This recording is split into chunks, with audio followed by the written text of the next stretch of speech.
Next, national exit test. What is next? What is the purpose of next, and how it will impact on our study, how it will impact on the way of our selection, and most importantly, what should be the way of preparation for this next. So here we are going to discuss about next.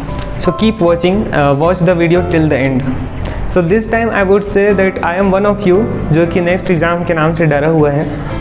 By the way, if you are here for the very first time in our channel, then myself Dev and I am a third year MBBS student pursuing my MBBS degree from Government Medical College, Jagdalpur. So let's start the sequel of questioning and answering about next. The first question arises in our mind is what is next? Next is a short form which stands for National Exit Test. So इसका मतलब ये है कि next will be a single window examination. ये इकलौता window आपकी दो रास्ते खोलेगा. ऐसा मैं इसलिए कह रहा हूँ क्योंकि नेक्स्ट एग्ज़ाम क्वालिफिकेशन एग्ज़ाम के साथ साथ एक कॉम्पिटिटिव एग्ज़ाम होगा. Qualification for the purpose of completing internship. So this next exam will be replacing NEET PG as well as FMGE. NEET PG का एग्ज़ाम इंडिया से MBBS कंप्लीट किए हुए students को पोस्ट ग्रेजुएशन करने के लिए India में ही प्रेजेंट जो government and private medical college हैं उनमें एडमिशन दिलाने के लिए होता था. उसी तरीके से फॉरेन से MBBS करके आए हुए इंडियन स्टूडेंट्स के लिए FMGE एग्ज़ाम होता है, जिसका मतलब है foreign medical graduates entrance test. So NEET PG और ये FMGE दोनों को रिप्लेस कर दिया जाएगा इस नेक्स्ट के द्वारा. ये नेक्स्ट एक सिंगल विंडो एग्जामिनेशन होगा. सो इस नेक्स्ट पीजी एग्ज़ाम को क्वालिफाई करने के बाद ही MBBS स्टूडेंट इंटर्नशिप कर पाएगा और साथ ही साथ में उसे मेडिकल पीजी में सीट मिलेगी.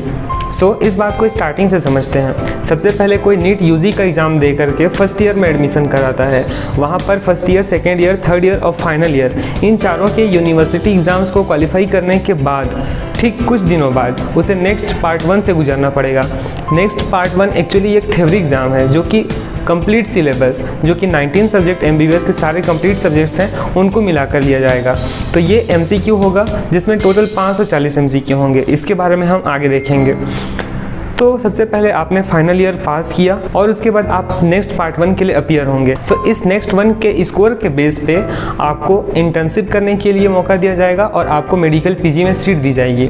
ये कुछ इस तरीके से होगा कि इतने सारे मेडिकल ग्रेजुएट्स जो कि नेक्स्ट पार्ट 1 के लिए अपीयर होंगे उसमें एक परसेंटाइल क्राइटेरिया सेट किया जाएगा. उस परसेंटाइल क्राइटेरिया को फुलफिल करने वाले इंडिविजुअल ही आगे चल करके इंटर्नशिप करने जा सकेंगे. इसके अलावा उन स्कोर के बेसिस पे एक रैंक वाइज लिस्ट निकाली जाएगी और उस लिस्ट के बेस पे हमें हमारी मनचाही ब्रांच और हमें हमारी मनचाही कॉलेज दी जाएगी. सो ये था नेक्स्ट पार्ट 1 जो कि एक्चुअली एक थ्योरी एग्जाम था. सो नेक्स्ट पार्ट 1 में जो कुछ क्राइटेरिया को फुलफिल करने वाले वो पॉपुलेशन जो कि आगे इंटर्नशिप के लिए जाएंगे उन्हें अपना इंटर्नशिप कंप्लीट करना होगा और उस इंटर्नशिप को कंप्लीट करने के बाद उन्हें government and private medical college में मेडिकल पीजी की सीट्स अवेलेबल कराई जाएंगी. सो नेक्स्ट पार्ट 1 को कंप्लीट करने के बाद ही एक मेडिकल स्टूडेंट और आई शुड से एक मेडिकल ग्रेजुएट आगे चल करके अपना इंटर्नशिप कंप्लीट करने के लायक हो पाएगा. सो इंटर्नशिप करने के बाद ही will have to go through the next part 2.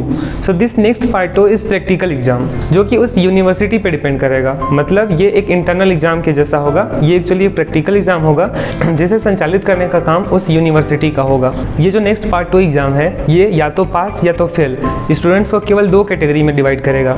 पास होने पर जो स्टूडेंट नेक्स्ट 1 दे करके आगे इंटर्नशिप कंप्लीट किए हुए हैं और नेक्स्ट 2 को पास कर लिए हैं देन ही will be able to get the medical PG seat. यहाँ पर आपको ये बात ध्यान देना है कि जो नेक्स्ट पार्ट 2 है जो कि प्रैक्टिकल एग्जाम है उसके स्कोर का कोई भी वैल्यू नहीं होगा आपको मेडिकल पीजी में सीट दिलाने के लिए. मेडिकल पीजी में सीट केवल और केवल आपके नेक्स्ट पार्ट 1 के स्कोर पे ही बेस्ड होगा. यहाँ पे आपको एक बात और ध्यान देना है कि नेक्स्ट पार्ट 1 में जो आप स्कोर करेंगे उसकी वैलिडिटी 2 to 3 years होगी. So your destination will only be decided by this next part 1 which is MCQ exam. इस नेक्स्ट पार्ट 1 में आप जो स्कोर करेंगे उसके बेसिस पे आप आगे चल करके MD, MS, DNB या डिप्लोमा करने के लायक होंगे. अब बात करते हैं नेक्स्ट एग्जाम के सिलेबस के बारे में. Next exam and NEET PG exam इन दोनों के सिलेबस में ड्रास्टिकली चेंजेस देखने को मिलेंगे. जहां नीट पीजी में कंप्लीट सिलेबस 19 सब्जेक्ट्स को प्रायोरिटी दिया जाता था वहीं यहां पर नेक्स्ट एग्जाम में क्लिनिकल सब्जेक्ट्स को ज़्यादा वैल्यू दी जाएगी. वापस से मैं आपको बताना चाहूँगा कि फर्स्ट ईयर में हम जो सब्जेक्ट्स पढ़ते हैं वो प्री क्लिनिकल सब्जेक्ट्स होते हैं like physiology, anatomy and biochemistry. Second year जाते हैं तब हम पैरा क्लिनिकल सब्जेक्ट्स पढ़ते हैं.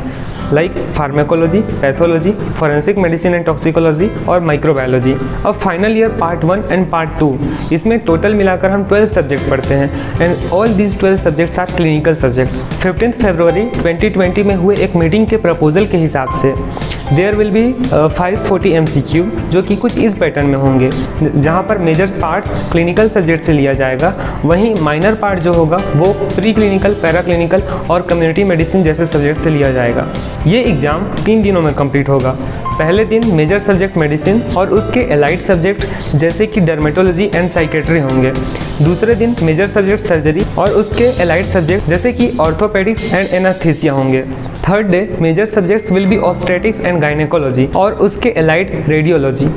सो this was all about the syllabus of next. अब हम बात करते हैं इसके एग्जाम पैटर्न के बारे में। सो 60% of the question will be problem solving, मतलब आपको एक स्टेटमेंट दिया जाएगा या प्रॉब्लम दिया जाएगा, उसे पढ़ करके you will have to diagnose and you have to treatment. 30% questions will be on the basis of comprehensive and analytics और बाकी के बचे हुए 10% will be based on recall. So let's discuss what is the purpose of shifting from NEET PG to this next. कुछ विशेषज्ञों की माने तो गवर्नमेंट का कहना ये है कि this will improve the quality of doctors in our nation. This seems to be the only purpose behind this shifting. So now let's discuss some frequently asked questions. So सबसे पहला क्वेश्चन ये है कि क्या next exam NEET PG exam से tough है? So according to me obviously it is tough, because पहले के टाइम पे after completing final year examination हम इंटर्नशिप के लिए जा सकते थे, but according to the pattern of next we have to clear some criteria, we have to pass some criteria before going to internship. And the next thing जिसकी वजह से मैं इसे टफ कहूँगा वो ये है कि इसकी फ्रीक्वेंसी भी एक है, मतलब एक साल में एक ही बार ये एग्ज़ाम कंडक्ट किए जाएंगे। इसका मतलब कि अगर कोई इंडिविजुअल नेक्स्ट पार्ट 1 क्वालिफाई नहीं करता है तो ना तो वो इंटर्नशिप कर पाएगा और ना ही वो मेडिकल पीजी के लिए सीट अलॉट कर पाएगा अपने लिए। अनदर फ्रीक्वेंटली आस्क्ड क्वेश्चन कि क्या कोई एज लिमिट है इस नेक्स्ट एग्ज़ाम के लिए? So there is neither a lower age limit nor a upper limit. Any age group who is pursuing his MBBS degree is able to give the examination. So now let's discuss what should be the way of preparation for next exam. So जैसे कि मैंने बताया कि इसमें 3 type के question होने वाले हैं और जो कि क्लिनिकल सब्जेक्ट से पे ज़्यादा फोकस्ड होंगे। So definitely we should focus on clinical subjects rather than focusing on pre and paraclinical subjects. Second thing, we should focus on problem solving and comprehensive and analytics things. So it seems कि यहाँ पर रटने वाली चीज़ें कम हो जाएंगी। सो this was all about the next PG exam, जितना कि मुझे पता था और जितना कि मुझे लगता है कि मुझे आपके साथ शेयर करना चाहिए। So after a little research I am in front of you. I have tried to mention all the doubts regarding NEET PG as well as next. Even after this, if you have any query और इनके अलावा if you know any additional points, please comment box में लिख करके लोगों की help करें। और वीडियो को पूरा देखने के लिए बहुत बहुत धन्यवाद। अगर आपको ये वीडियो पसंद आया हो तो please give us thumbs up और हमारे चैनल के अनदर वीडियोस पे आप विजिट कर सकते हैं अगर उन्हें अपने लिए इन्फॉर्मेटिव और इम्पोर्टेंट पाते हैं तो do not forget to subscribe our channel. Thank you. मिलते हैं एक नए टॉपिक के साथ बहुत जल्द। Till then enjoy this scene and stay safe.